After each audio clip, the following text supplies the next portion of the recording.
शिवाय। शिवजी सदा सहाय। ओम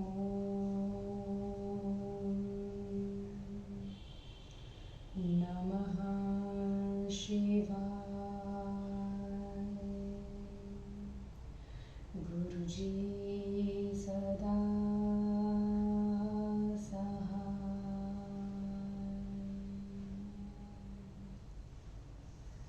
जय गुरुजी। अथ श्री वामन पुराणं नवषष्ठि अध्याय। पुलत्स्य उवाच। ततः स्वसैन्यमालक्ष्य निहतं प्रमथैरथ अन्धकोऽभ्येत्य शुक्रं तु इदं वचनमब्रवीत्। भगवत्स्त्वां समाश्रित्य वयं बाधाम देवता अथान्यानपि विप्रर्षे गन्धर्वसुरकिन्नरान्। तदीयं पश्य भगवन् मया गुप्तावरुधिनी अनाथेव यथा नारी प्रमथैरपि काल्यते। कुजम्भादाश्व निहता भ्रातरो मम भार्गव अक्षया प्रमथाश्वामि कुरुक्षेत्रफलं यथा। तस्मात् कुरुष्व श्रेयो नो न जयेम यथा परे जयेम च परान् युद्धे तथा त्वं कर्तुमर्हसि। शुक्रं कवचः श्रुत्वा सान्त्वयन् परमाद्भुतम् वचनं प्राह देवर्षे ब्रह्मर्षि दानवेश्वरं। त्वद्वितार्थयतिष्यामि करिष्यामि तव प्रियम्। इत्येवमुक्त्वा वचनं विद्वां सञ्जीवनीं कवि आवर्तयामास तदा विधानेन शुचिव्रतः। तस्यामावर्तमानायां विद्यामायाम सुरेश्वरः ये हता प्रथमं युद्धे दानवास्ते समुत्थितः। कुजम्भादिषु दैत्येषु भूय एवोत्थितेष्वथ। युद्धायाभ्यागतेष्वेव नन्दिशङ्करमब्रवीत् महादेव वचोमहं शृणु त्वं परमाद्भुतम्। अविचिन्त्यमसहं च मृतानां जीवनं पुनः ये हता प्रमथैर्दैत्या यथाशक्त्या रणाजिते ते समुज्जीविता भूयो भार्गवेणाथ विद्यया। तदिदं तैर्महादेवं महत्कर्म कृतं रणे सञ्जातं स्वल्पमेवेश शुक्रविद्धा बलाश्रयात्। इत्येवमुक्ते वचने नन्दिना कुलनन्दिना प्रत्युवाच प्रभुप्रीत्या स्वार्थसाधनमुत्तमं। गच्छ शुक्रं गणपते ममान्तिकमुपानय अहं तं संयमिष्यामि यथा योगं समेत्य हि। इत्येवमुक्तो रुद्रेण नन्दिगणपतिस्ततः समाजगाम दैत्यानां चमूं शुक्रजिधृक्षया।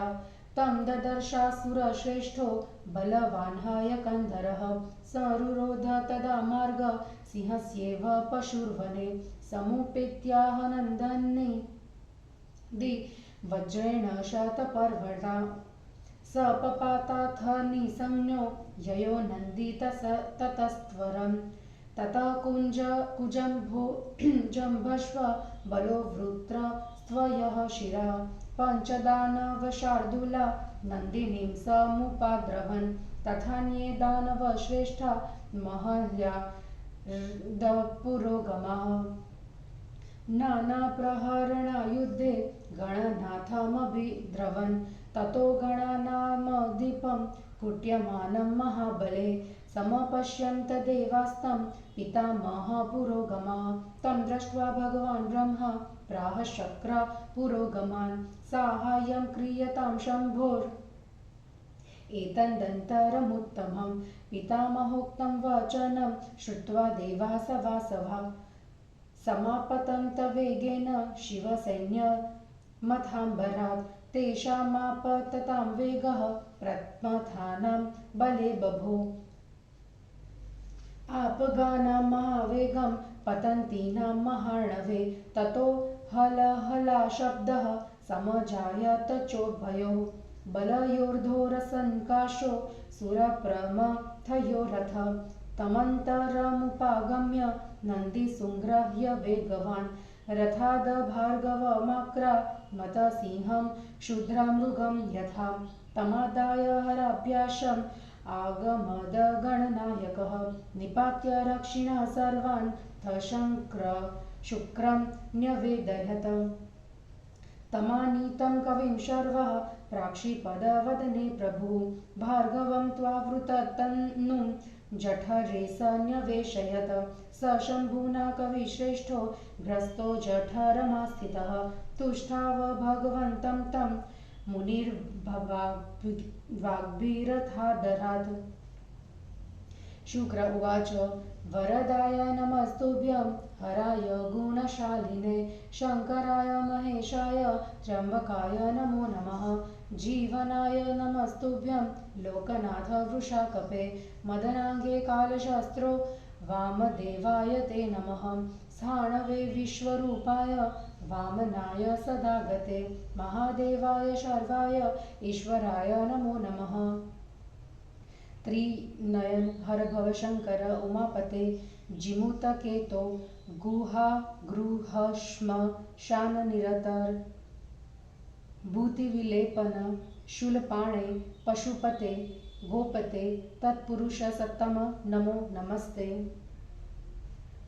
इत्थं स्तुतः कविवरेण हरोथ भक्त्या प्रीतो वरं वरय दग्नि तवेत्युवाच सप्राहदववर देहि वरं ममाध यद्वे तवैव उठरात प्रतिनिर्गमोऽस्तु ततो हरो क्षीणितदा निरुध्य प्राह द्विजेन्द्राधविनिर्गमवस्व इत्युक्तमात्रो विपुना चचार देवोदरे भार्गवपुङ्गवस्तु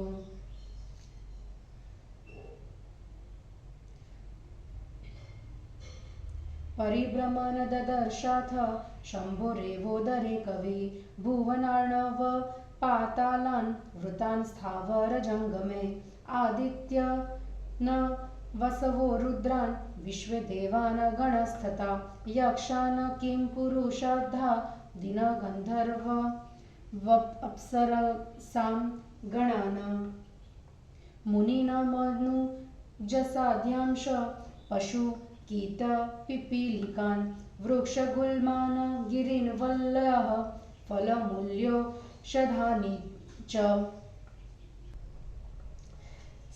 स्थलस्थांश्व जलस्थांश्व निमिषान्निमिषानपि चतुष्पदान् स्वदीपदान् स्थावराज जङ्गमानपि अव्यक्तांश्वेव व्यक्तांश्व सगुणान्निर्गुणान्नपि सद्वष्ट्रा कौतुकाविष्टः परिबभ्राम भार्गवः तत्रासतो भार्गवस्य दिव्यः संवत्सरो गतः न चान्तमलभद ब्रह्मस्ततः श्रान्तो भवत कविः सश्रान्तं वीक्ष्य चात्मानं नालभन्निर्गमं वशि भक्तिनम्रो महादेवं शरणं समुपागतम् शुक्र उवाच विश्वरूप महारूप विश्वरूपाक्ष सूत्रधृत सहस्राक्ष महादेव त्वामहं शरणं गतः नमोऽस्तु ते शङ्कर सर्वशम्भो सहस्रनेत्राधिभुजङ्गभूषण ददृष्ट्रेव सर्वान् भुवनास्तवोदरे श्रान्तो भवन्तं शरणं प्रपन्नः इत्येवमुक्ते वचने महात्मा शम्भुर्वचः प्राह ततो विहस्य निर्गच्छ पुत्रोऽसि ममाधुना त्वं शिश्नेन भो भार्गववंशचन्द्र नाम्ना तु शुक्रेति चराचरात् स्वां स्तोष्यन्ति नैवात्र विचारमन्यत् इत्येवमुक्त्वा भगवान् मुमोच शिश्नेन शुक्रं स च निर्जगाम विनिर्गतो भार्गववंशचन्द्रः शुक्रत्वमापदमहानुभावः प्रणम्य शम्भुं स जगां तूर्ण महासुराणां बलमोत्तमोजः भार्गवे पुनरायाते दानवा मुदिताभवन् पुनर्युद्धाय विदधुर्मतिं सह गणेश्वरास्तानसुरान् सहामरगणैरथ युयुधुः संकुलं युद्धं सर्व एव जयेत्सवः ततो सुरगणानां च देवतानां च युद्धताम् द्वन्द्वयुद्धं समभवद घोररूपं तपोधन अन्धको नन्दिनीं युद्धे शरकुकर्णत्वशिरः कुम्भध्वजं बलिर्दहिमान् नन्दिशेनं विरोचनः अश्वग्रीवो विशाखं च शाखो वृत्रमयोधयत् बाणस्तथा नैगमेयं बलं राक्षसपुङ्गवः विनायको महावीर्यः परश्वधरो रणे संक्रुद्धो राक्षसश्रेष्ठं तुहुण्डं समयोधयत दुर्योधनश्वबलिनं घण्टाकर्णमयोधयत हस्ति च कुण्डजठरं रादो वीरं घटोदरम् एते हि बलिनां श्रेष्ठा दानवा प्रमथास्तथा संयोधयन्ति देवर्षे दिव्यदानां शतानि षट् शतक्रतुमथायान्तं वज्रपाणिमभिस्थितं वारयामास बलवाग जम्बो नाम महासुरः शम्भुनामासुरपतिः स ब्रह्माणमयोधयत महोजसं कुजम्बाश्व विष्णुं दैत्यान्तकारिणं विवस्वन्तं रणेशाल्वो वरुणं त्रिशिरास्तथा द्विमूर्धा पवनं सोमं राहुर्मित्रं विरूपधृकम्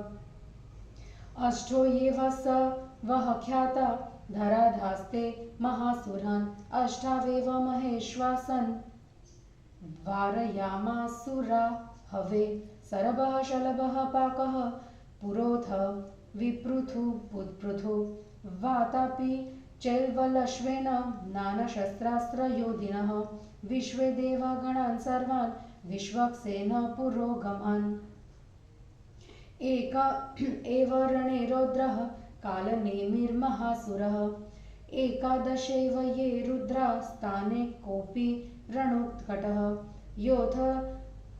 योधयामास तेजस्वी विधुन्माली महासुरः द्वावश्विनो च नरको भास्करानेव शम्बरः साध्यान् मरुदगणां शैव निवातकवचादयः एवं द्वन्द्व सहस्राणि प्रमथामरदानवे कृतानि च सुराब्दानां दशति पुण्महामुने यदा न शकिता योद्धुं देवतैरमरायरः तदा मायां समाश्रित्य ग्रसन्तः क्रमशो व्ययान् ततो भवच्छैलपृष्ठं प्रावृभ्रसमप्रभेः आवृतं वर्जितं सर्वैः प्रमथैरमरैरपि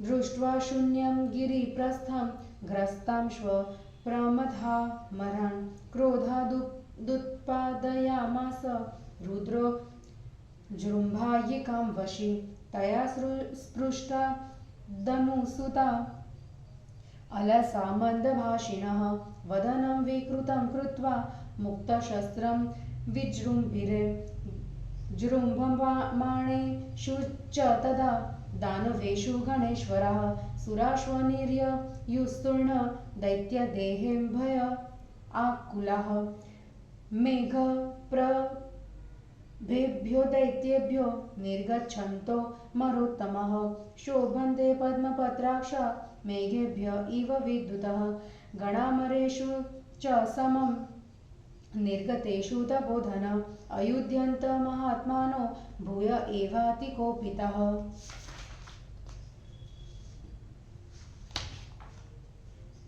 ततस्तु देवैः सगणैः दानवा शर्वपालितेः पराजयन्तसङ्ग्रामे भूयो भूयस्व हर्षिणं ततः श्रीनेत्रः स्वां साध्यां सप्ताब्दशतिके गते कालेऽभ्युपासत तदा सोष्टादश भुजो व्ययः संस्पृश्यापः सरस्वत्यां स्नात्वा च विधिना हरः कृतार्थो भक्तिमान् मूर्धा पुष्पाञ्जलिमुपाक्षिपत ततो ननाम शिरसा ततः शक्रे प्रदक्षिणं हिरण्यभर्गेत्यादित्यमुपतस्थे जजापः त्वष्ट्रे नमो नमस्तेस्तु सम्यगुच्चार्य शूलधृतक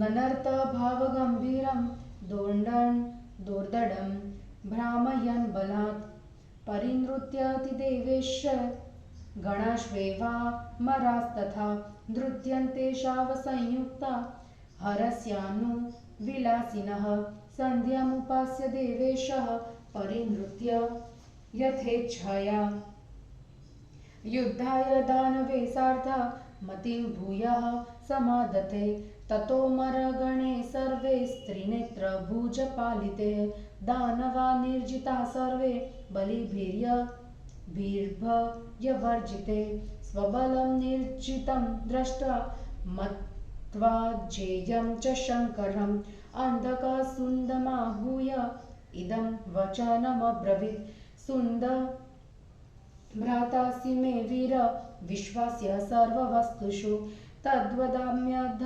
यद्वाक्यं तच्छ्रुत्वा यक्षमं कुरु दुर्जयोऽसो रणपटुर्धर्मात्मा कारणान्तरे समासते हि हृदये पग्नामि शैलनन्दिनी तदुत्तिष्ठस्व गच्छामो यत्रास्ते चारुहासिनी तैत्रेणां मोहयिष्यामि हररूपेण दानव भवान् भवस्यानुचरो भवनन्दी गणेश्वरः ततो गत्वाथ भुक्त्वा त्वां जेष्यामि प्रमथान्सुरान् इत्येवमुक्ते वचने बाढं सुन्दोऽभ्यभाषत समजायत शैलादिरन्धकः शङ्करोऽप्यभूत नन्दिरुद्रो तत्तो भूत्वा महासुरचमूपति सम्प्राप्तो मन्दरगिरिं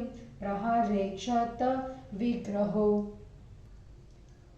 हस्तमालभ्य सुन्दस्य अन्धकोहरमन्दिरं विवेश निर्विशङ्केन चित्तेनासुरसत्तमः ततो गिरिसुता दुरा दायान्तं वीक्ष्य चान्धकं महेश्वर वपुष्यन्नं प्रहारैर्जरच्छविं सुन्दं शैलादिरूपस्थं वष्टभ्याविशत ततः तं दृष्ट्वा मालिनीं प्राह सुयशां विजयां जयां जये पश्यस्व देवस्य मदर्थे विग्रहं कृतं शत्रुभिर्दानवर्वरे स्तब्दुत्तिष्ठ स्वसत्वरं द्रुतमानय पौराणं बीजिकां लवणं दधि व्रणभङ्गं करिष्यामि स्वयमेव पिनाकिनः कुरुष्व शीघ्रं सुयशे स्वभर्तुर्व्रणनाशनम् इत्येवमुक्त्वा वचनं समुत्थाय वरासनात् अभ्युदयोत्तदा भक्त्या मन्यमाना वृषध्वजं शूलपाणैस्ततः स्थित्वा रूपं चिह्नानि यत्नतः अविन्येष ततो ब्रह्मन्नोभो पार्श्वस्थितो वृषो साज्ञात्वा दानवं रौद्रं मायाच्छादितविग्रहम् अपयानं तदा चक्रे गिरिराजसुता मुने देव्या शिन्तितमाज्ञाय सुन्दम् इत्यक्त्वान्धकोऽसुरः समाद्रवत वेगेन हरकान्तं विभावरीम् समाद्रवत दैत्येयो येन मार्गेण सागमत् अपस्कारान्तरं भञ्जन् पादप्लुतिभिराकुलः तमापतन्तं दृष्ट्वैव गिरिजा प्रादवद् भयात् गृहं त्यक्त्वा ह्युपवनं सखिभिः सहिता तदा तत्राप्यनुजगामासो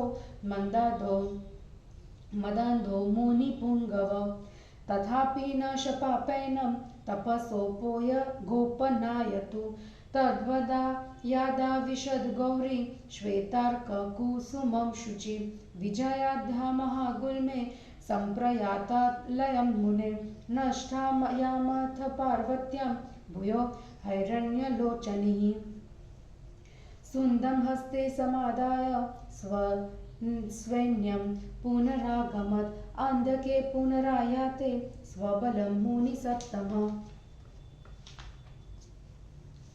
प्रावर्तत महायुद्धं प्रमथासुरयोरथ ततो मरगणश्रेष्ठो विष्णुश्वक्र गदाधरः निजधानासुरबलं शङ्करप्रियकाम्यः षाण्गचापच्युतैर्बाणैः संस्युता दानवर्षभा पञ्चषट्सप्तचाष्टो वा ब्रन्द्वा पादैर्धना इव गदया काङ्क्षिदव दिच्छक्रेणान्याज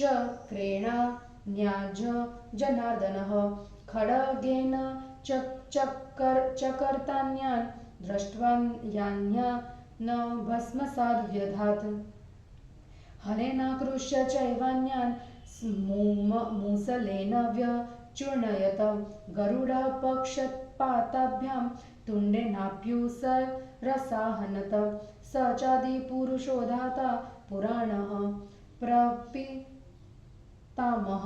भ्रामयन् विपुलं पद्मं व्यषिच्यत वारिणा संस्पृष्टा ब्रह्मतो येन सर्वतीर्थमयेन हि गणामरगणाश्वासन नवनागशताधिकाः दानवास्तेन तो येन संस्पृष्टाश्वा गहारिणः सवाहनाः क्षयं जग्मुः कुलिशेनेव पर्वतः दृष्ट्वा ब्रह्महरियुद्धे घातयन्तो महासुरान् शतक्रतुष्व दुद्राव प्रगृह्य कुशीलं बलिं तमापतन्तं सम्प्रेक्ष्य बलो दानवसत्तमः मुक्त्वा देवं गदापाणिं विमानस्थं च पद्मजं शाक्रमेवाद्रवद्योद्धुं मुष्टिमुद्धम्य नारद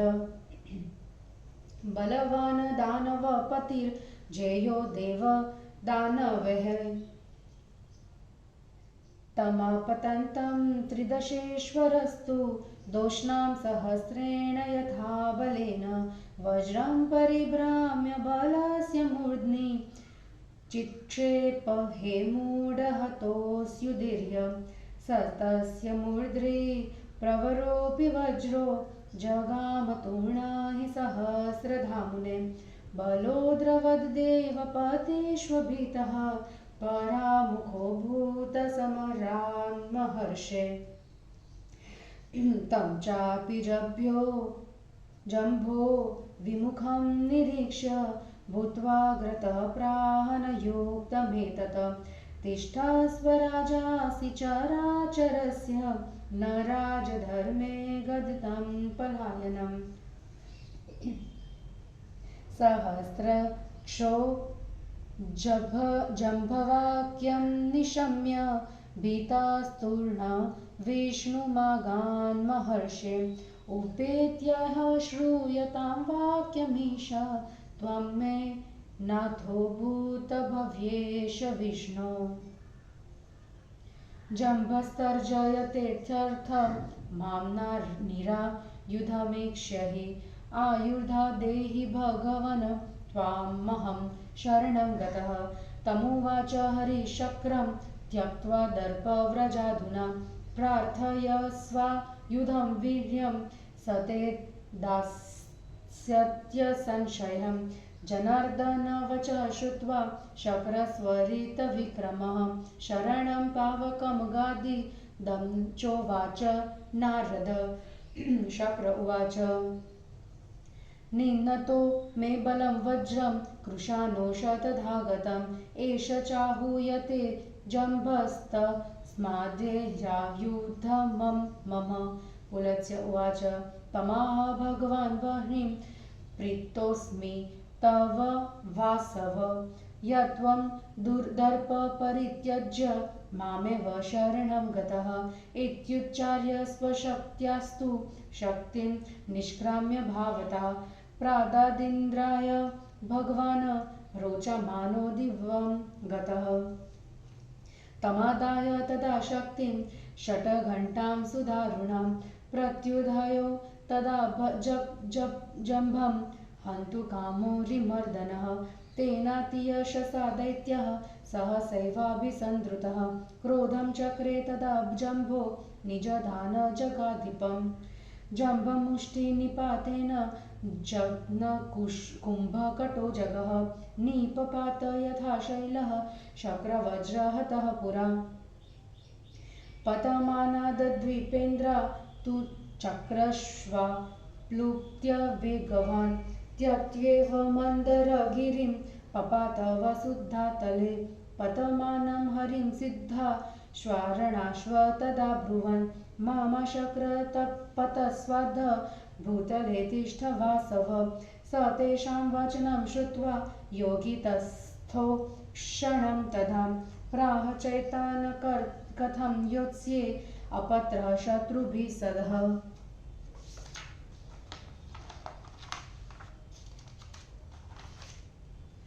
तमुचूर्दे गन्धर्वामा विषादं व्रजेश्वर युधस्वतमसमाहृत्य प्रेषयिष्याम यदरथम् इत्येवमुक्त्वा विपुलं रथं स्वस्तिकलक्षणं वानरध्वजसंयुक्तं हरिभिर्हरिभिर्युतम शुद्धजाम्बूनदमयं किङ्किणीजालमण्डितं शक्राय प्रेषयामासुर्विश्वावसुपुरोगमः तमागतमुदीक्ष्याथ हीनं सारथिना हरिः प्राह योत्स्ये कथं युद्धे संयमिष्ये कथं हयान् यदि कश्चित् स्विद्धि सारथ्यं करिष्यति ममाधुना ततोऽहं धातये शत्रून् नान्यथेति कथंचन ततो ब्रुव सत्यं गन्धर्वा नास्माकं सारथिर्विभो विधते स्वयमेवाश्वां सत्वं संयतुमिहार्हसि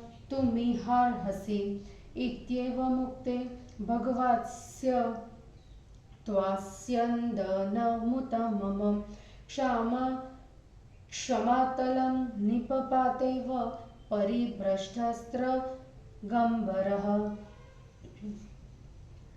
चलन्मौलिर्मुक्तकचः परिभ्रष्टायुधान्गदः पतमानं सहस्राक्षं दृष्ट्वा भूं समकम्पत पृथिव्यां कम्पमानायां शमीकर्षेस्तपस्विनी भार्या ब्रवीत प्रभो बालं बहि कुरु यथा सुखं स तु शीलावचः श्रुत्वा किमर्थमिति चाब्रवीत् सा चाह श्रूयतां नाथ दैवज्ञ परिभाषितं यदेयं कम्पते भूमिस्तदा प्रक्षिप्यते बहिः यद्वहतो मुनिश्रेष्ठः तद्भवेद् द्विगुणं मुने एतद्वाक्यं तदा श्रुत्वा बालमादाय पुत्रकं निराशङ्को बहिः शीघ्रं प्राक्षिपत क्षामतेले द्विज भूयो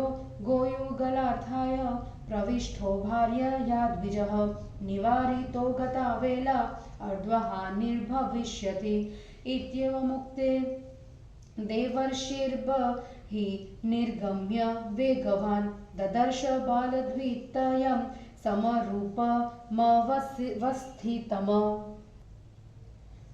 तं दृष्ट्वा देवता पूज्य भार्या चाद्भुतदर्शनं प्राह तत्त्वं न विन्दामि यत् पृच्छामि वदस्व तत् बालस्यास्य द्वितीयस्य के भविष्यदुना वद भाग्यानि चास्य यच्चोक्तं कर्म तत् कथयाधुना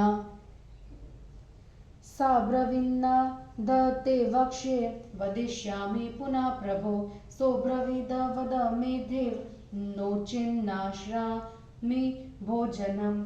सा प्राह श्रूयतां ब्रह्मन् वदिष्ये वचनं हितं। कातरेणाद्व यत्पृष्टं भाव्यकारुरयं किल। इत्युक्तवती वाक्ये तु बाल एव त्वचेतनः। जगाम सायं शक्रस्य कर्तु सौत्यविशारदः। तं वज्रन्त्वं हि गन्धर्वा विश्वावसु पुरोगमः। ज्ञात्वेन्द्रस्यैव साहाय्ये तेजसा समवर्धयन्। गन्धर्व तेजसा युक्तः शिशुशक्रं समेत्य हि प्रोवाचैहो हि देवेश प्रियो यत्ना भवामितो। तच्छ्रुत्वास्य हरिप्राह कस्य पुत्रोऽसि बालक। संयत्नात्सि कथं चाश्वान् संशयप्रतिभाति मे। सोऽब्रवीद्रुषिते ज्योत्यं क्षामभवं विद्विवासव। गन्धर्व तेजसा युक्तं वाजियान विशारदं। तच्छ्रुत्वा भगवाच्चक्रः खं भेजे योगिनां वरः। स चापि विप्रतनयो मातलिर्नामविश्रुतः। ततो धीरुद्धस्तु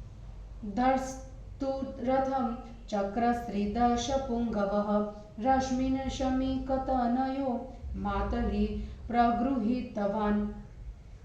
ततो मन्दरमागम्य विवेश रिपुवाहिनीं। प्रविशन् ददृशे श्रीमान् पतितं कार्मुकं महत्। सशरं पञ्चवर्णाभं सितरक्तासितारुणं। पाण्डुच्छायं सुरश्रेष्ठस्तं जग्राह समार्गणं। ततस्तु मनसा देवान् रजः सत्त्वतयो मोमयान्। नमस्कृत्य शरं चापे साधिज्ये विनियोजयत। ततो निश्चेरुरत्युग्रः शराबर्हिणवाससः। ब्रह्मेश विष्णुनामाङ्कः सुदयन्तोऽसुरानरणे। आकाशं विदिश पृथ्वीं दिशश्व शरोत्करेः। सहस्राक्षोऽतिपटुभिः षादयामास नारद।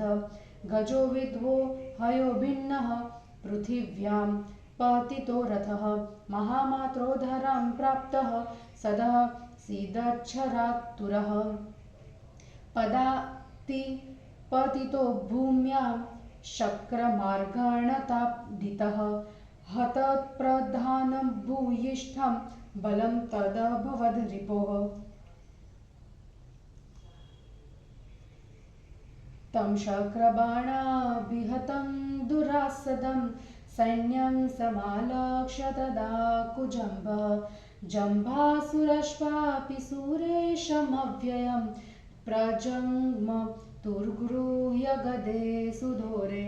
तावापतन्तो भगवान् निरीक्ष्य सुदर्शनेनारिविनाशनेन। विष्णुकुजम्भं निजधानवेगात् सस्यन्दनादगामगमदगतासु। तस्मिन् हते भ्रातरि माधवेन जम्भास्ततः क्रोधवशं जगाम। क्रोधान्वितः शक्रमुपाद्रवद्रणे सिंहं यथेनोति विपन्नबुद्धिः। तमापतन्तं प्रसमीक्ष्य शक्रस्य सत्यत्वमेव चापं सशरं महात्मा। जग्राह शक्तिं यमदण्डकल्पां तामग्निदन्तां रिपवे ससर्ज। शक्तिं सगड्ढां कृतनिस्वनां वे दृष्ट्वा पतन्तीं गदया जधान। गदां च कृत्वा सहसैव भस्मसात् बिभेदजम्भं हृदये चतुर्णम्। शक्त्या सभिन्नो हृदये सुरारिः पपात भूम्यां विगतासुरेव तं वीक्ष्य भूमौ पतितं विसंज्ञं दैत्यास्तु भीता विमुखा बभूवु जम्बे हते दैत्यबले च भङ्गे गणास्तु हष्टा हरिमर्चयन्नरः वीर्यप्रशंसन्ति शतक्रतोष्व सगोत्रभिर्च्छर्वमुपेत्य तस्थो। हिंदी अनुवाद।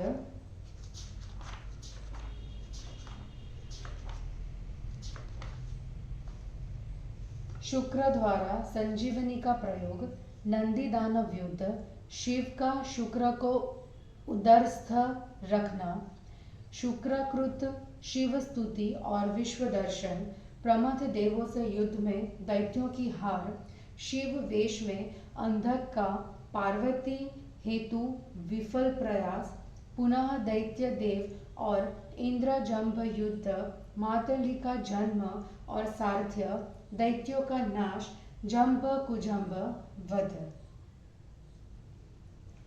पुलत्स्य जी बोले, नारद जी, उसके बाद अंधक ने अपनी सेना को प्रमथों द्वारा मारी गई जान करके शुक्राचार्य के निकट जाकर यह वचन कहा, भगवान विप्रशे, हम आपके ही बल पर देवता, गंधर्व, असुर, किन्नर एवं अन्य प्राणियों को बाधित पराभूत करते हैं, परंतु भगवान आप देखिए कि मेरे द्वारा संरक्षित यह सेना अनाथिनी नारी सी होकर प्रमथों द्वारा काल के मुख में भेजी जा रही है। भार्गव,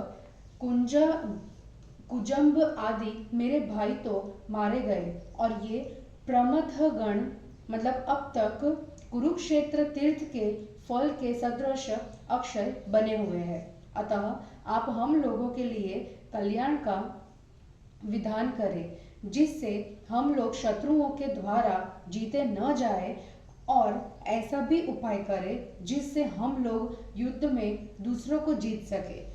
देवर्षि ब्रह्मर्षि शुक्राचार्य ने अंधक की बात को सुनकर दानवेश्वर को आश्वासन देते हुए उससे कहा, मैं तुम्हारे कल्याण के लिए उद्योग करूंगा और तुम्हारा प्रिय करूंगा।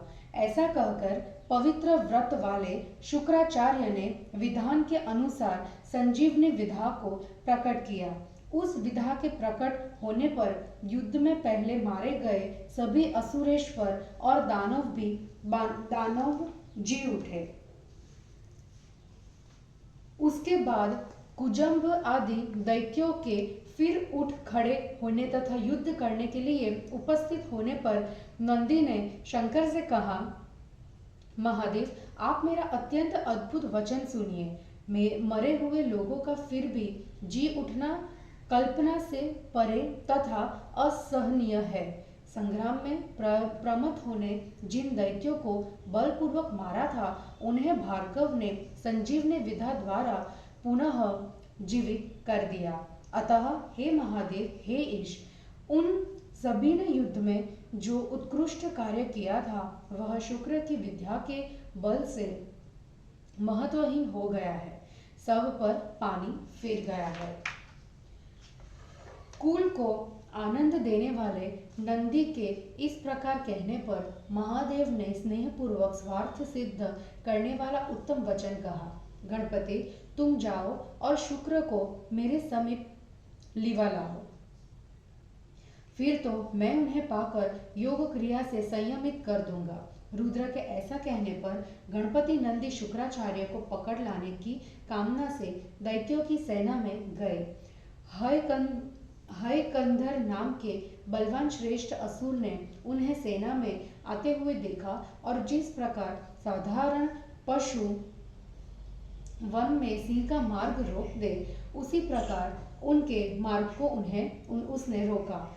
नंदी ने समीप जाकर शतपर्व उसे मारा और वह अचेत होकर गिर पड़ा। उसके बाद नंदी तुरंत वहां से चल दिए।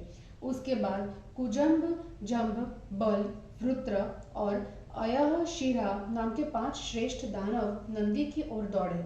इसी प्रकार युद्ध में भांति भांति के अस्त्र शस्त्रों को धारण करने वाले मय एवं हाद आदि दानव श्रेष्ठों ने भी नंदी का पीछा किया। फिर पितामहादि देवों ने महाबली दानवों के द्वारा कूटे जा रहे गणाधिप को देखा। भगवान ब्रह्मा ने उसे देखकर इंद्र आदि देवताओं से कहा, आप लोग इस उत्तम अवसर पर शंभु की सहायता करें। पितामह के कहे हुए वचन को सुनकर इंद्र आदि देवता आकाश मार्ग से जल्दी ही शिव की सेना में आ गए। समुद्र में जाती हुई नदियों के महावेग के सदृश प्रमथों की सेना में आते हुए देवताओं का वेग सुशोभित हुआ। उसके बाद प्रमथों और असुरों दोनों पक्षों की सेनाओं में भीषण हलहला शब्द उत्पन्न हुआ। उसी समय अवसर पाकर तीव्र गति वाले नंदी जिस प्रकार सिंह क्षुद्र मृग को दबोच लेता है, उसी प्रकार भार्गव को लेकर रथ से भाग चले। गणनायक उन्हें लेकर सभी रक्षा करने वालों को मारते हुए शंकर के पास पहुंच गए। शुक्राचार्य को उन्हें उनके निकट निवेदित कर दिया। समर्थ शंकर ने लाए गए उन शुक्र को अपने मुख में फेंका और अक्षुण्ण शरीर वाले भार्गव को अपने उदर में ज्यों का त्यों रख लिया। शंभु से ग्रस्त होकर उनके उदर में स्थित हुए वे मुनि श्रेष्ठ शुक्र प्रेम पूर्वक उन भगवान की स्तुति करने लगे। शुक्र ने कहा, प्रभु, गुण से संपन्न आप वरदानी हर को नमस्कार है। शंकर महेश त्रिनेत्र को बार बार नमस्कार है। लोकों के स्वामी वृषाक पे आप जीवन स्वरूप को नमस्कार है। हे कामदेव के लिए अग्नि स्वरूप काल शस्त्रों आप वामदेव को नमस्कार है। स्थाणु विश्वरूप वामन सदागति महादेव शर्व और ईश्वर आपको बार बार नमस्कार है। हे त्रिनयन, हे हर, हे भव, हे शंकर, हे उमापते, हे जिमुत्केतो, हे गुहागृह, हे श्मशान निरत, हे भूति विलेपन, हे शूलपाणे, हे पशुपते, हे गोपते, हे श्रेष्ठ परम पुरुष, आपको बार बार नमस्कार है। इस प्रकार कविवर शुक्राचार्य के भक्ति पूर्वक स्तुति करने पर शंकर ने कहा, मैं तुमसे प्रसन्न हूँ, तुम वर मांगो, मैं तुम्हें वर दूंगा। उन्होंने कहा, हे देववर, इस समय मुझे यही वर दीजिए कि मैं पुनः आपके उदर से बाहर निकलूं। उसके बाद शंकर ने नेत्रों को बंद कर कहा, हे द्विजेंद्र, अब तुम बाहर निकल जाओ। परंतु शंकर के इस प्रकार कहने पर भी वे मार्गव श्रेष्ठ शुक्राचार्य उनके उदर में विचरण करने लगे। भगवान शंकर के उदर में विचरण करते हुए शुक्राचार्य ने शंकर के ही उदर में चराचर प्राणियों से व्याप्त सारा जगत, समुद्र एवं पातालों को देखा। आदित्यों, वसुओं, रुद्रों, विश्वदेवों, गणों, यक्षों, किंपुरुषों, गंधर्वों, अप्सराओं, मुनियों, मनुष्यों, साध्यों, पशुओं, कीटों, पिपीलिकाओं, वृक्षों, गुल्मों, पर्वतों, लताओं, फलों, मूलों, औषधियों, स्थल पर रहने वालों, जल में रहने वालों, अनिमिषों, निमिषों, चतुष्पदों, द्विपदों, स्थावरों, जंगमों, अव्यक्तों, व्यक्तों, सगुणों एवं निर्गुणों को देखते हुए कुतूहल वश उसी उदर में ही भार्गव चारों ओर घूमने लगे। भृगुवंशी शुक्राचार्य को वहां इस प्रकार रहते हुए एक दिव्य वर्ष बीत गया, परंतु ब्रह्मण शुक्र को अंत नहीं मिला और वे थक गए। स्वयं को थका हुआ देखकर और बाहर निकलने का मार्ग न पाकर आत्मा को वश में करने वाले ये भक्ति से नम्र होकर महादेव की शरण में आ गए। शुक्र ने कहा, हे विश्वरूप, हे महारूप, हे विश्वरूपाक्ष, हे सूत्रधारी, हे सहस्त्राक्ष, हे महादेव, मैं आपकी शरण में आया हूँ। हे शंकर, हे शर्व, हे शंभो, हे सहस्त्र नेत्रादि, हे भुजंग शूषण, आपके उदर में सभी भुवनों को देखते देखते थक कर मैं आपकी शरण में आया हूँ। इस प्रकार के वचन कहने पर महात्मा शंभु ने हंसकर यह वचन कहा, अब तुम मेरे पुत्र हो गए हो। इसलिए हे भार्गव वंश के चंद्र, मेरे शिश्न से बाहर निकलो। जब समस्त चराचर जगत तुम्हारी स्तुति शुक्र के नाम से करेगा, इसमें किसी अन्य प्रकार के विचार का स्थान नहीं है। ऐसा कहकर भगवान ने शिश्न मार्ग से शुक्र को मुक्त कर दिया और वे बाहर निकल आए। शुक्रत्व प्राप्त कर बाहर निकले ओजस्वी महानुभाव भार्गव वंश चंद्र शंभु को प्रणाम कर शीघ्र महासुरों की सेना में चले गए। शुक्राचार्य के वापस आ जाने पर दानव प्रसन्न हो गए। उन्होंने गणेश्वरों के साथ फिर युद्ध करने का विचार किया। उसके बाद देवताओं सहित विजय की कामना वाले सभी गणेश्वरों ने उन असुरों से भयंकर युद्ध किया। हे तपोधन, उसके बाद युद्ध करने में लगे हुए असुर गणों एवं देवताओं में भयानक द्वंद्व युद्ध हुआ। अंधक नंदी के साथ अयहशीरा शंकुकर्ण के साथ, बुद्धिमान बलि कुंभध्वज के साथ एवं विरोचन नंदीशेन के साथ भिड़ गए। अश्वग्रीव विशाख के साथ और शाख वृत्र के साथ, बाण नैगमेय के साथ और राक्षस पुंग बल के साथ लड़ने लगा। युद्ध में कुपित होकर परशु धारण करने वाले महापराक्रमी विनायक राक्षस श्रेष्ठ तुहुंड के साथ भिड़ गए और दुर्योधन बलशाली घंटाकर्ण के साथ युद्ध करने लगे। हस्ती कुंडजठर के साथ और राध वीर घटोदर से लड़ने लगा। देवर्षि बलवानों में श्रेष्ठ ये सभी दानव एवं प्रमथगण आपस में 600 दिव्य वर्षों तक संग्राम करते रहे। जन्म नाम के बलशाली असुर ने सामने आ रहे वज्रपाणी इंद्र को रोक लिया। शंभु नाम का असुर राज ब्रह्मा से लड़ने लगा और कुजंभ दैत्यों का अंत करने वाले महान ओजस्वी विष्णु से युद्ध करने लगा। शाल्व सूर्य से, त्रिशिरा वरुण से, द्विमूर्धा पवन से, राहु सोम से और विरूपद्रुक मित्र से लड़ने लगा। धरादि नाम से विख्यात 8 वसुओं ने सरव, शलभ, पाक, पूर, विपृथु, पृथु, वातापी और इलवल इन 8 महान धनुर्धारी असुरों को युद्ध में लड़कर पीछे हटा दिया। ये असुर भांति भांति के शस्त्र और अस्त्र लेकर लड़ने लगे। कालनेमी नाम का भयंकर महासुर युद्ध में अकेला ही विश्वक्सेन आदि विश्वदेव गणों से युद्ध करने लगा।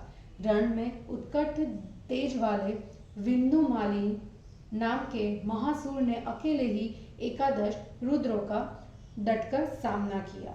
नरक ने दोनों अश्विनी कुमारों से, शंबर ने भास्करों से एवं निवात कवचादि ने सांध्य तथा मरुद गणों से युद्ध किया। महामुने इस प्रकार 8 दिव्य वर्षों तक प्रमथों एवं दानवों के हजारों की संख्या में 2-2 लड़ाके वीर आपस में द्वंद्व युद्ध करने लगे। जब असुरगण इस प्रकार देवों से युद्ध करने में समर्थहीन हो गए, तब उन लोगों ने माया का सहारा लेकर देवों को क्रमशः निगलना प्रारंभ कर दिया। उसके बाद सारे प्रमथों और देवों से रहित पर्वत वर्षाकालीन मेघ के समान दानवों से ढक गया। पर्वत प्रांत को शून्य और प्रमथों तथा देवों को ग्रसित हुआ देखकर विजितेंद्रिय रुद्र ने क्रोध से जुम्भायिका को उत्पन्न किया। उसके स्पर्श करने पर अस्त्रों को छोड़कर धीरे धीरे बोलते हुए आलस्य से पूर्ण दानव मुख को विवर्ण बनाकर जबाई लेने लगे। दानवों के जबाई लेते समय आकुल होकर गणेश्वर एवं देवता लोग दैत्यों की देह से अविलंब बाहर निकल गए। मेघ के समान दैत्यों के शरीर से बाहर निकल रहे कमल के सदृश आंखों वाले श्रेष्ठ देवगण बादल से निकलने वाली बिजली की भांति शोभित हो रहे थे। तपोधन गणों और देवों के बाहर आ जाने पर वे महान दैत्य अत्यंत कुपित होकर युद्ध करने लगे। उसके बाद शंभु से पालित गणों एवं देवों ने युद्ध में दानवों को दिन रात बारंबार हराया। उसके बाद 700 वर्षों का समय बीत जाने पर 18 भुजाओं वाले अविनाशी त्र्यंबक शंकर अपनी नित्य क्रिया की संध्या करने लगे। उन भक्तिमान शंकर ने जल का स्पर्श कर आचमन कर विधि पूर्वक सरस्वती में स्नान किया। वे कृतार्थ हो गए। उन्होंने पुष्पांजलि सिर से लगाकर समर्पित की। उसके बाद उन्होंने सिर झुकाकर प्रणाम एवं उसके पश्चात प्रदक्षिणा कर हिरण्यगर्भ इत्यादि मंत्र से सूर्य की वंदना की और जप किया। उसके बाद त्वष्ट्रे नमो नमस्तेस्तु इसका स्पष्ट रूप से उच्चारण कर शूलपाणी शंकर बलपूर्वक अपना बाहुदंड घुमाते हुए भाव गंभीर होकर नाचने लगे। देवेश्वर के नाचने पर उनके अनुगामी गण और देवता भी वैसे ही भाव विभोर होकर नाचने लगे। संध्योपासन करके इच्छानुकूल नृत्य करने के बाद शंकर ने फिर दानवों से संग्राम करने का विचार किया। फिर तो शंकर की भुजाओं से रक्षित बलशाली और निर्भय संपूर्ण देवताओं ने सारे दानवों को जीत लिया। अपनी सेना को पराजित देखकर तथा महादेव को पराजित करने में कठिनाई जान करके अंधक ने सुंद को बुलाकर यह वचन कहा, वीर सुंद, तुम मेरे भाई हो और सभी विषयों में तुम मेरे विश्वासी हो। इसलिए आज मैं तुमसे जो कहता हूँ उसे सुनकर यथाशक्ति उसे पूर्ण करो। किन्हीं मुख्य कारणों से युद्ध करने में परम चतुर ये धर्मात्मा दुर्जय है। मेरे हृदय में कमल नयनी पार्वती बसी हुई है। अतः उठो, हम वहां चले जहां वह मधुर मुस्कान वाली स्थित है। दानव वहां मैं शंकर का रूप धारण करके उसे मुग्ध कर दूंगा, बुलावे में डाल दूंगा। तुम शंकर का अनुचर गणेश्वर नंदी बनो। तब वहां पहुंच करके और उसका सुख भोग कर प्रमथ हो एवं देवों को जीतूंगा। ऐसा कहने पर सुंद ने कहा, ठीक है। उसके बाद वह शैलादि नंदी बन गया और अंधक शिव बन गया। उसके बाद महासुर अंधक और सेनापति सुंद शास्त्रास्त्रों की मार से अधिक घायल हुए। शरीर वाले रुद्र और नंदी का रूप धारण कर मंदरगिरी पर पहुंचे। असुर श्रेष्ठ अंधक सुंद का हाथ पकड़कर निडर होकर महादेव के मंदिर में घुस गया। उसके बाद शैलादि नंदी के रूप में स्थित सुंद को पकड़कर मारो से जर्जर महादेव के शरीर में छिपे अंधक को दूर से आते देखकर पार्वती ने यशस्विनी मालिनी विजया तथा जया से कहा, जय, देखो मेरे स्वामी के शरीर को मेरे लिए दानव शत्रुओं ने किस प्रकार जर्जित कर डाला है। इसलिए अविलंब उठो, पुराना घी, बीजिका, लवण और दही ले आओ। पिनाक धारण करने वाले शंकर के घावों को मैं स्वयं ही भरूंगी। यशस्विनी शीघ्र अपने स्वामी के घावों को भरो ऐसा कहते हुए आसन से उठकर उसे वृषध्वज शंकर समझती हुई वे भक्ति पूर्वक उसके पास गई। उसके बाद खड़ी होकर वे शंकर के रूप एवं चिन्हों को भली भांति देखने लगी। ब्राह्मण उन्होंने देखा कि उसकी बगल में स्थित दोनों वृक्ष नहीं है, इसलिए उन्हें यह मालूम हो गया है कि यह माया से छिपे शरीर वाला भयानक दानव है। मुने उसके बाद गिरिराज की कन्या भाग चली। देवी के विचार को समझकर अंधकासुर सुंदर को छोड़कर शीघ्रता पूर्वक शंकर प्रिया विभावरी के पीछे उसी रास्ते से दौड़ा जिससे वे गई थी। चरण के चपेटों से राह की रुकावटों को चूर चूर करते हुए वह अधीरता पूर्वक दौड़ पड़ा। उसे आते देखकर गिरितनया भय से और भाग चली। मुनिवर उसके बाद देवी सखियों के साथ घर छोड़कर उपवन में चली गई। वहां भी मदांध अंधक ने उनका पीछा किया। इतने पर भी अपने तप की रक्षा के लिए उन्होंने उसे शाप नहीं दिया, किंतु गौरी स्वयं उसके डर से पवित्र सफेद अर्क के फूल में छिप गई। मुने विजया आदि भी घनी झाड़ियों में छिप गए। उसके बाद पार्वती के अदृश्य हो जाने पर हिरण्याक्ष का पुत्र सुंदर का हाथ पकड़कर पुनः अपनी सेना में वापस आ गया। मुनि सत्तम अंधक के अपनी सेना में पुनः लौट आने पर प्रमथों और असुरों में घमासान लड़ाई होने लगी।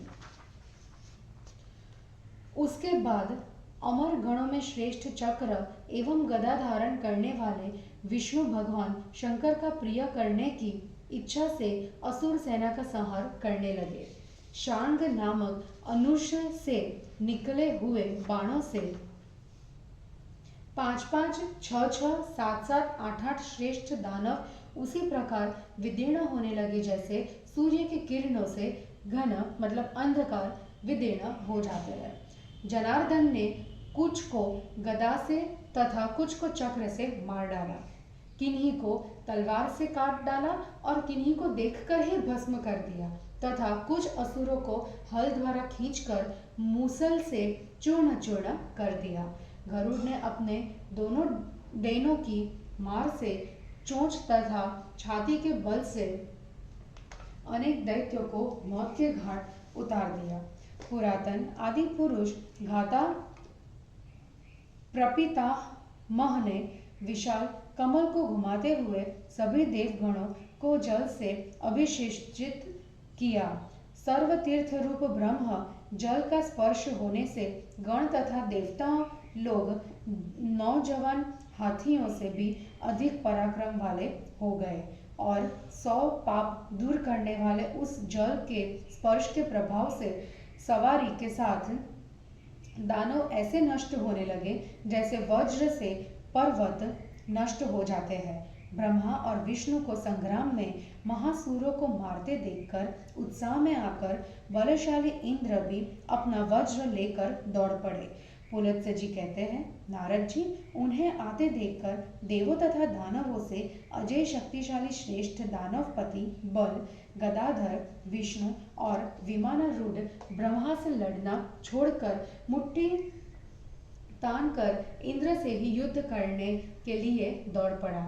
उसे आते देखकर देवताओं के स्वामी इंद्र ने हजारों भुजाओं से अपनी शक्ति भर वज्र को घुमाते हुए उसे बल के सिर पर हे मूढ़ अब तुम मारे गए कहकर फेंक दिया।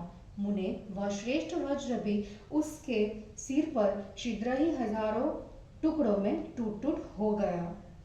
फिर बल इंद्र की ओर दौड़ा।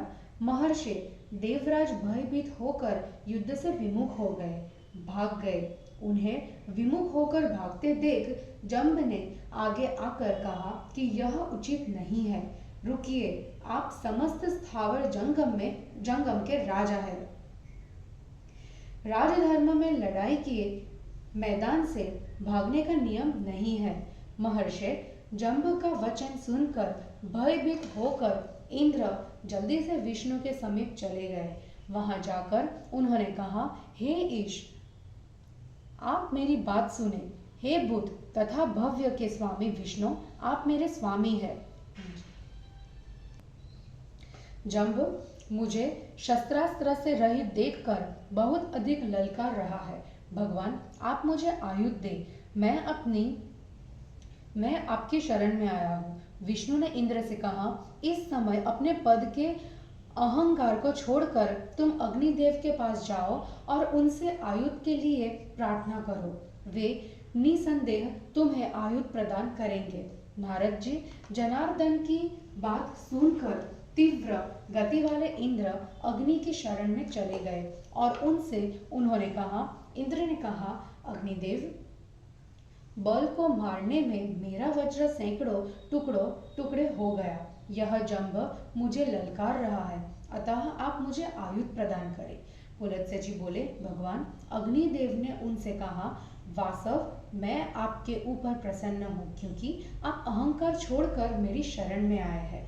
ऐसा कहने के बाद प्रकाशयुक्त भगवान अग्निदेव ने भावपूर्वक अपनी शक्ति से एक दूसरी शक्ति निकालकर उसे इंद्र को दे दिया और वे स्वर्ग चले गए। शत्रु का मर्दन करने वाले इंद्र सैकड़ों घंटाओं से युक्त उस भीषण शक्ति को लेकर जंब को मारने के लिए चले गए। उन अत्यंत यशस्वी के सहसा पीछा करने पर जंब ने कोपपूर्वक गजाधिप ऐरावत पर वार कर दिया। जंब की मुट्ठी के आघात से हाथी का कुंभस्थल विदीर्ण हो गया। उसके बाद वह इस प्रकार गिर पड़ा जैसे पूर्व काल में इंद्र के वज्र से आहत होकर पर्वत गिरता था। इंद्र गिरते हुए गजेंद्र से वेगपूर्वक उछले और मंदर पर्वत को भी छोड़कर पृथ्वी की ओर नीचे गिर पड़े। उसके बाद गिरते हुए इंद्र से सिद्धों एवं चारणों ने कहा, इंद्र, आप पृथ्वी पर न गिरे, आप रुके। उनकी बात सुनकर योगी इंद्र उस समय क्षण भर के लिए रुक गए और बोले, मैं बिना वाहन के इन शत्रुओं से कैसे लड़ूंगा।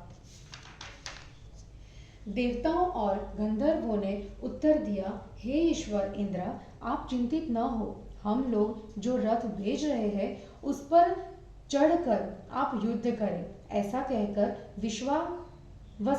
विश्वावसु आदि ने स्वस्तिक के आकार वाले कपिध्वज से युक्त हरित वर्ण के अश्वों से जूते शुद्ध स्वर्ण से बनाए गए तथा किंकिणी जाल से मंडित विशाल रथ इंद्र के लिए भेज दिया। इंद्र सारथी से रहित उस रथ को देखकर बोले, मैं युद्ध में कैसे लड़ूंगा और कैसे घोड़ों को संयत करूंगा। दोनों काम एक साथ कैसे होंगे। इस समय मेरे सारथी का काम यदि कोई करे तो मैं शत्रुओं का नाश कर सकता हूँ, अन्य किसी प्रकार नहीं। इसके बाद गंधर्वों ने कहा, विभो, हमारे पास कोई सारथी नहीं है, आप स्वयं घोड़ों को नियंत्रित कर सकते हैं। ऐसा कहने पर भगवान इंद्र उत्तम रथ को छोड़कर अस्त व्यस्त हुए माल्य और वस्त्रों के साथ पृथ्वी पर गिर गए। पृथ्वी पर गिरते समय इंद्र का सिर कांप रहा था, उनके बाल बिखर गए थे और उनके आयुध तथा बाजूबंद नीचे गिर पड़े थे। इंद्र को गिरते देख पृथ्वी कांपने लगी। पृथ्वी के कांपने पर शमीक ऋषि की तपस्विनी पत्नी ने कहा, प्रभु, बालक को संभाल कर बाहर ले जाइए। उन्होंने शिला की बात सुनकर कहा, क्यों? उसने कहा, हे नाथ, सुनिए, ज्योतिषियों का कहना है कि इस भूमि के कांपने पर वस्तुएं बाहर निकाल दी जाती है, क्योंकि मुनिश्रेष्ठ उस समय बाहर में रखी हुई वस्तु दुगनी हो जाती है। इस वाक्य को सुनकर उस समय ब्राह्मण ने अपने बालक पुत्र को लेकर निशंक हो पृथ्वी पर बाहर रख दिया। फिर गायों के लिए भीतर प्रविष्ट होने पर पत्नी ने ब्राह्मण को निवारित करते हुए कहा, समय बीत चुका है, अब इस समय आधे भाग की हानि हो जाएगी। पुलत्स्य जी कहते हैं, देवर्षे, ऐसा कहने पर ब्राह्मण ने शीघ्रता से बाहर निकल कर देखा कि समान आकार के दो बालक पड़े हुए हैं। उन्हें देखकर उसने देवताओं की पूजा करने के बाद अपनी अद्भुत ज्ञानमती पत्नी से कहा, मैं इसका रहस्य नहीं समझता, अतः मैं तो पूछता हूँ, उसे बतलाओ, यह बतलाओ कि इस दूसरे बालक में कौन से गुण होंगे, उसके भाग्य एवं कर्म को भी तुम अभी बतलाओ। पत्नी ने कहा, स्वामी, मैं तुम्हें आज नहीं बतलाऊंगी, फिर कभी दूसरे समय बतलाऊंगी। उन्होंने कहा, आज ही मुझे बतलाओ, अन्यथा मैं भोजन नहीं करूंगा।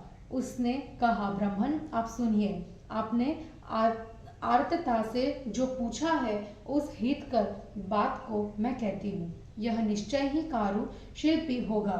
ऐसा कहने पर अज्ञान होते हुए भी वह सूत कर्म में कुशल बालक इंद्र की सहायता के लिए गया। विश्वावसु आदि गंधर्वों ने उस बालक को इंद्र की सहायता के लिए जाते हुए जानकर उसके तेज को बढ़ा दिया। गंधर्वों के तेज से परिपूर्ण होकर बालक ने इंद्र के निकट जाकर कहा, देवेश, आइए आइए, मैं आपका प्रिय सारथी बनूंगा। उसे सुनकर इंद्र ने कहा, हे बालक, तुम किसके पुत्र हो? तुम घोड़ों को कैसे संयमित करोगे? इस विषय में मुझे संदेह हो रहा है। उसने कहा, वासव, मुझे ऋषि के तेज से बल वैभव में बढ़े, भूमि से उत्पन्न एवं गंधर्वों के तेज से युक्त अश्वयान में पारंगत समझो। यह सुनकर योगी श्रेष्ठ भगवान इंद्र आकाश में चले गए। मातली नाम से विख्यात वह ब्राह्मण पुत्र भी आकाश में चला गया। उसके बाद देवश्रेष्ठ इंद्र रथ पर चढ़ गए और शमीक पुत्र मातली ने प्रग्रह पकड़ लिया, मतलब कि लगाम पकड़ लिया। उसके बाद मंदर गिरी पर पहुंचकर वे इंद्र शत्रु सेना में प्रविष्ट हो गए। प्रवेश करते समय सूरश्रेष्ठ श्रीमान इंद्र ने बाण युक्त सफेद, लाल, काला, उषाकालीन, लाली मावाले एवं सफेद रंग से मिले पीले रंग वाले पंचरंगे एक महान धनुष को पड़ा हुआ देखा और बाण के साथ ही उसे उठा लिया। उसके बाद रजह सत्व तमोमय त्रिगुणमय, मतलब ब्रह्मा, विष्णु और महेश देवों को मन से नमस्कार करके उन्होंने प्रत्यक्षा चढ़ाकर बाण संधान किया। इससे ब्रह्मा, विष्णु, महेश्वर के नामों से अंकित मोर के पंख लगे हुए अत्यंत भयंकर बाण निकले और असुरों का संहार करने लगे। पुलत्स्य जी कहते हैं, नारद जी, उन इंद्र ने बड़ी चतुराई से बाणों की बौछार से आकाश, पृथ्वी, दिशाओं एवं विदिशाओं को छा भर दिया।